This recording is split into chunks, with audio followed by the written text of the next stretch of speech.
Hello, Lifesaver.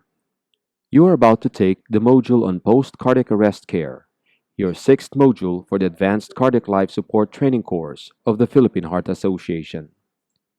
At the end of this module, you are expected to know the basics of multidisciplinary system of care for the treatment of post cardiac arrest patients in terms of cardiovascular, neurologic, respiratory, and metabolic care, and to know related issues on prognostication and organ donation.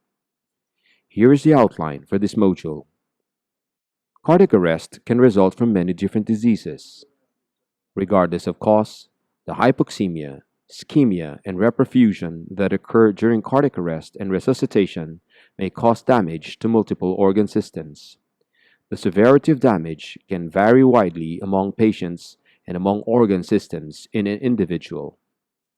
This leads us to a strategy of an effective post-cardiac arrest care, which consists of identifying and treating the precipitating cause of cardiac arrest, combined with assessing and mitigating ischemia reperfusion injuries to multiple organ systems.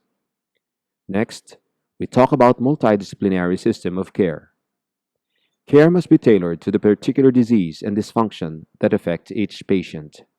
Therefore, individual patients may require few, many, or all of the specific interventions. The best hospital care for patients with return of spontaneous circulation after cardiac arrest is not completely known, but there is increasing interest in identifying and optimizing practices that are likely to improve outcomes. Acute coronary syndromes are a common etiology for out of hospital cardiac arrest in adults with no obvious extracardiac cause of arrest, and also can precipitate some in hospital cardiac arrest.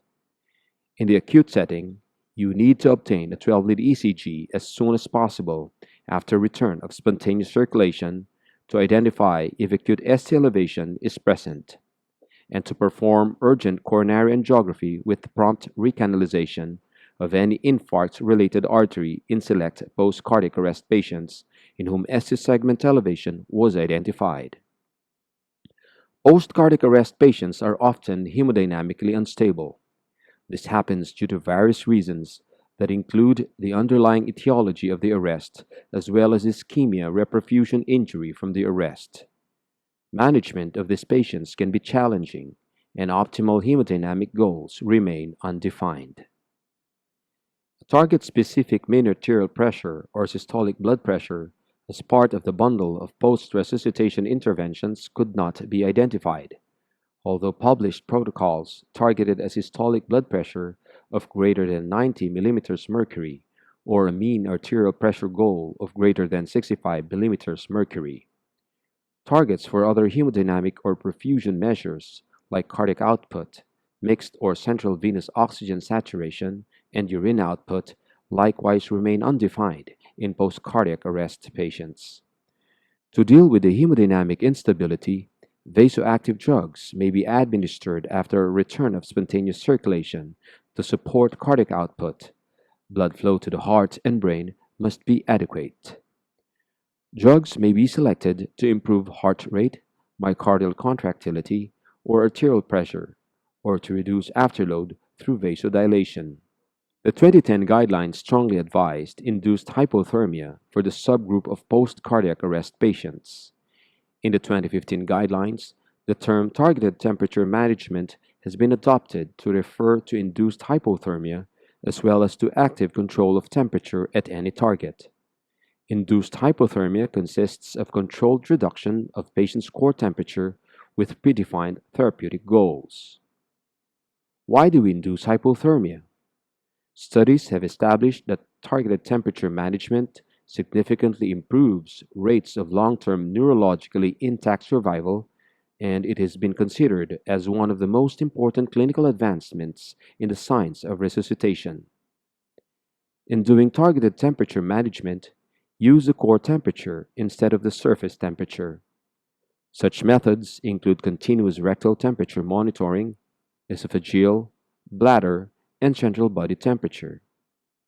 We encourage you to develop a team of local experts that you can refer your patients to for targeted temperature management. The recommendation pushes for targeted temperature management with a goal of 32 to 36 degrees Celsius in comatose adult patients who survive a cardiac arrest. Targeted temperature management is a Class 1B recommendation for ventricular fibrillation or pulsus ventricular tachycardia related out of hospital cardiac arrest, while it is Class 1C for non shockable rhythms and in hospital cardiac arrest. Another neurologic problem after a cardiac arrest is the occurrence of seizures. The prevalence of seizures and other epileptiform activities among patients who are comatose after a cardiac arrest is estimated to be 12 to 22%. Available evidence does not support prophylactic administration of anticonvulsant drugs. An EEG should be promptly performed to determine presence of epileptiform discharges and should be monitored frequently or continuously in comatose patients after return of spontaneous circulation. The guideline also emphasizes the identification of pulmonary dysfunction after a cardiac arrest. Mechanical ventilation is used to assist or replace spontaneous breathing in order to decrease the work of breathing, thus avoiding respiratory muscle fatigue and to reverse life-threatening hypoxemia and progressive respiratory acidosis. For protective ventilation, an initial backup rate of 10 to 12 breaths per minute and a tidal volume of 6 to 8 ml per kilogram are recommended.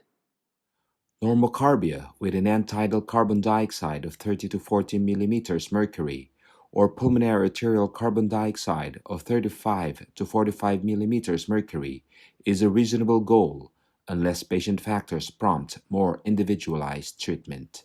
The guidelines define an arterial oxygen saturation of less than 94% as hypoxemia, and there are no new data to suggest modifying this threshold.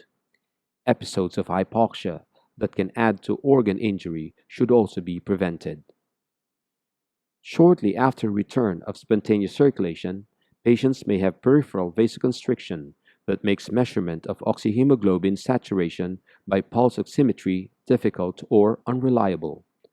Preventing hypoxic episodes is considered more important than avoiding any potential risk of hyperoxia.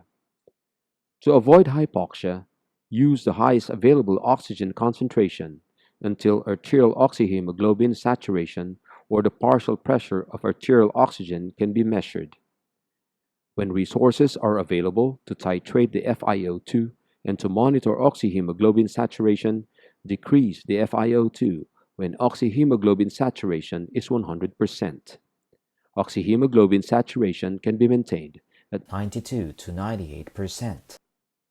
In the latest guidelines, management of metabolic derangements focuses only on blood glucose.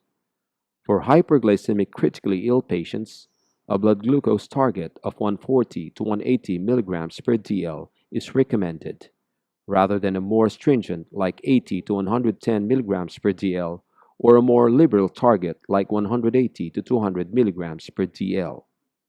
However, the benefit of any specific target range of glucose management in adults with return of spontaneous circulation after cardiac arrest is still uncertain. It is important to consider the optimal timing for prognostication in post-cardiac arrest patients.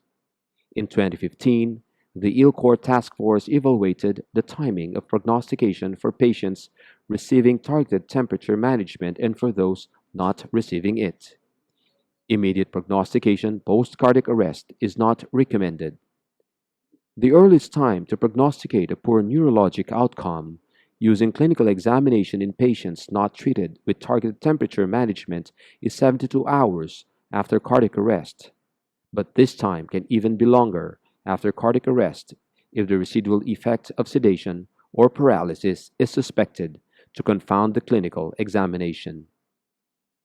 In patients treated with targeted temperature management, in which sedation or paralysis could confound clinical examination, it is reasonable to wait until 72 hours after return to normothermia before predicting outcomes. There is no single physical finding or test that can predict neurologic recovery after cardiac arrest with 100% certainty. Multiple modalities of testing and examination used together to predict outcome after the effects of hypothermia and medications have been allowed to resolve are most likely to provide accurate prediction of outcome. Organ donation is a noble and altruistic act of saving a life through committing one's organs or tissues upon one's death. Adult patients who progress to brain death after resuscitation from cardiac arrest should be considered for organ donation. Donation after cardiac death is a second pathway to organ donation. The first is following the determination of brain death, which can occur when a patient dies from cardiac arrest in the hospital. Post-cardiac arrest care is a critical component of advanced life support. So before we end, let's look into the algorithm of adult post-cardiac arrest care. Once you have a patient with return of spontaneous circulation after a cardiac arrest, you need to put in an endotracheal tube, if not yet done, and confirm and monitor tube placement. Manage respiratory parameters, targeting O2 saturations of 92 to 98% and carbon dioxide levels of 35 to 45 millimeters mercury. You should likewise monitor hemodynamic parameters and target a systolic blood pressure of more than 90 millimeters mercury and mean arterial pressure of more than 65 millimeters mercury. Next, obtain a 12-lead ECG to look for signs of acute coronary syndrome. These steps thus far make up the initial stabilization phase.